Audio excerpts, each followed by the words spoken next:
কিছু মানুষ পৃথিবীতে আসেন নিছক নিজেদের জন্য বাঁচতে নয়, বরং অন্যের জন্য নিজের জীবনকে উৎসর্গ করতে। তারা শিক্ষক, কিন্তু তাদের শেষ পাঠটা বইয়ের পাতায় থাকে না, থাকে আত্মত্যাগের ইতিহাসে। আজ আমরা তেমনই একজন মানুষের গল্প বলবো।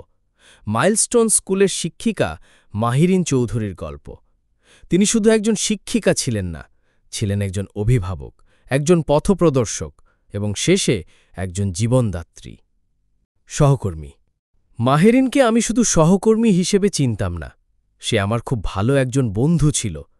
ক্লাসের বাইরেও বাচ্চাদের নিয়ে তার ভাবনার শেষ ছিল না।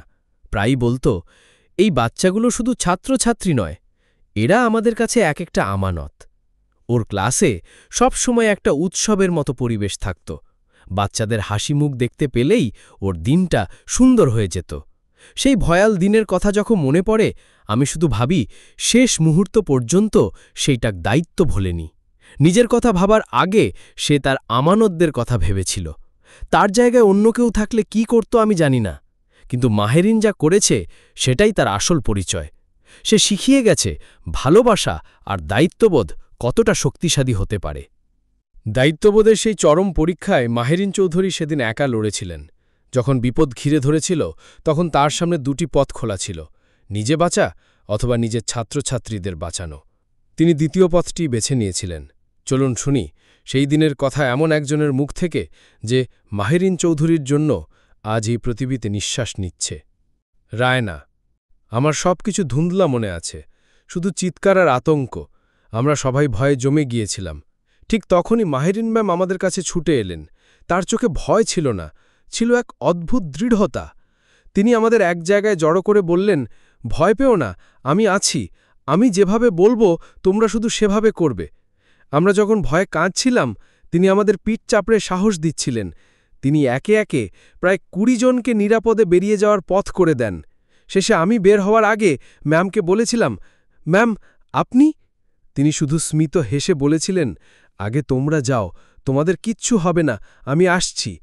তিনি আর আসেননি, কিন্তু তিনি তার কথা রেখেছেন, আমাদের কিচ্ছু হতে দেননি। সেদিন ম্যাম শুধু আমাদের জীবন বাঁচাননি, আমাদের শিখিয়ে দিয়েছেন প্রকৃত বীর কে। অভিভাবক। আমার সন্তান সেদিন ওই বিপদের মধ্যে ছিল। খবরটা পাওয়ার পর মনে হচ্ছিল আমার পায়ের নিচের মাটি সরে যাচ্ছে।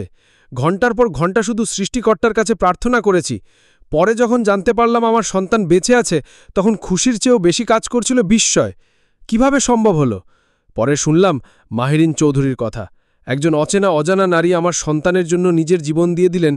এই ঋণ আমি কোনোদিন শোধ করতে পারব না। তিনি শুধু আমার সন্তানকে ফেরাননি, তিনি আমাদের পরিবারকে নতুন করে জীবন দিয়েছেন। আজকাল আমার সন্তান প্রায়ই তার ম্যামের কথা বলে। সে বলে, বাবা আমি বড় হয়ে ম্যামের মতো সাহসী হতে চাই। মাহিরিন চৌধুরী আজ আমাদের কাছে শুধু একজন শিক্ষিকা নন, তিনি আমাদের পরিবারের একজন অংশ, একজন মহীয়সী মা। একটি জীবন শেষ হয়ে গেল, কিন্তু বেঁচে রইল ২০টি নতুন সম্ভাবনা। মাহিরিন চৌধুরী চলে গেছেন, কিন্তু রেখে গেছেন এক অমর গল্প, যে গল্প প্রজন্মের পর প্রজন্মকে শেখাবে বিপদের মুখে দৃঢ় থাকার, অন্যের জন্য ভাবার এবং ভালোবাসা দিয়ে সব কিছু জয় করার। মাইলস্টোন স্কুলের সেই ক্লাসরুম হয়তো আজ খালি, কিন্তু মাহিরিন চৌধুরী যে মানবতার পাঠ শিখিয়ে গেছেন, তার ঘণ্টা কোনো দিন থামবে না। তিনি তার শেষ ক্লাসে কোনো বই পড়াননি, শিখিয়েছেন কিভাবে নিজের জীবন দিয়ে অন্যের জীবন বাঁচাতে হয়। এই আত্মত্যাগ বৃথা যাবে না। তিনি বেঁচে থাকবেন তার ছাত্রছাত্রীদের সাফল্যে, তাদের হাসিতে এবং আমাদের সবার হৃদয়ে।